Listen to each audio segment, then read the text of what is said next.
Ever pondered how to transform your favorite biryani recipe from a family meal into a feast for a crowd? Well, wonder no more. The secret lies in a simple concept known as the factor method. Just a little math, a dash of planning, and you'll be serving up a delicious scaled-up biryani in no time. First things first, jot down your original biryani recipe, complete with all the ingredients and their quantities. This is your base, your starting point. For instance, your recipe might include 2 cups of basmati rice, a kilogram of chicken, a cup of yogurt, 3 large onions, an assortment of spices, a 1/4 cup of ghee or oil, and 4 cups of water. Next, it's time to figure out your scale factor. This is simply the desired serving size divided by the original serving size. So, if the original recipe serves 4 people and you want to cater to a crowd of 200, your scale factor is 50. Now comes the fun part. For each ingredient in your recipe, multiply the original quantity by the scale factor.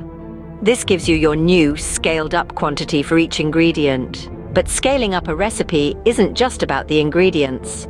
You also need to consider any necessary adjustments in cooking times or methods, because a larger batch might not cook in the same way as a smaller one. Last, but certainly not least, is the crucial step of testing and adjusting. Before you dive into cooking for the actual event, whip up a smaller test batch of the scaled-up recipe. This helps you ensure that the flavor and consistency stay true to the original. Based on this test, you might need to tweak the quantities a bit more. Here's an example.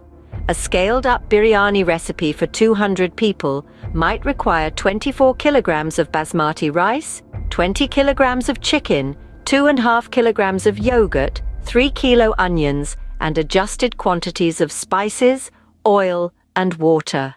By following the factor method and scaling up each ingredient proportionally, you preserve the balance of flavors and proportions in your biryani, even when you're cooking for a crowd.